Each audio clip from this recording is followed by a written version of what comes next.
មបង្ដោលស្រុកព្រះស្ដេចកាលពីថ្មីនេះក្នុងពិធីសម្ពោធអគារមតីសិក្សារកាកូនស័ត្វនាពេលព្រឹកថ្ងៃទី9 ខែសីហាឆ្នាំ2026ឯកឧត្តមអភិសន្តិបណ្ឌិត ស សុខាឧបនាយករដ្ឋមន្ត្រីក្រសួងមហាផ្ទៃនិងជាប្រធានក្រុមការងារ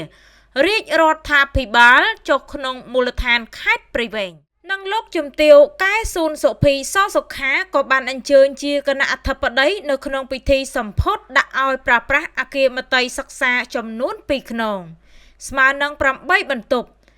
អគារមតីសិក្សារកាកូនស័ត្វស្រុកព្រះស្ដេច1ខ្នង4បន្ទប់និងអគារមតីសិក្សាសំពៅមាស1ខ្នង4បន្ទប់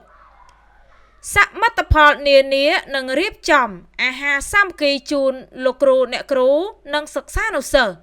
នៅបឋមសិក្សារកាកូនស័ត្វដែលស្ថិតនៅក្នុងភូមិរកាកូនស័ត្វក្នុងឃុំបឹងដោលស្រុកព្រះស្ដេចខេត្តព្រៃវែងក្នុងពិធីនេះដែរក៏មានអញ្ជើញចូលរួមពីសំណាក់ឯកឧត្តមស៊ុនសូម៉ាលីនអភិបាលនៃគណៈអភិបាលខេត្តព្រៃវែងឯកឧត្តមហ៊ឺបាវីប្រធានក្រុមការងារចុះជួយស្រុកព្រះស្ដេចឯកឧត្តមលោកជំទាវប្រធានអនុប្រធានក្រុមការងាររាជរដ្ឋាភិបាលចុះមូលដ្ឋានក្នុងស្រុកឃុំឯកឧត្តមសមាជិកក្រុមប្រឹក្សាខេត្តដំលោកជំទាវអភិបាលរងខេត្តលោកស្រីនាយករងរដ្ឋបាលសាលាខេត្តលោកមេបញ្ជាការកងកម្លាំងទាំង3ថ្នាក់ខេត្តប្រធានលោកស្រីប្រធានមន្ទីរអង្គភាពជុំវិញខេត្តព្រៃវែងលោកស្រីគណៈអភិបាលស្រុកលោកស្រីសមាជិកក្រុមប្រឹក្សាស្រុកព្រះស្ដេចអភិបាលក្រុងស្រុកនា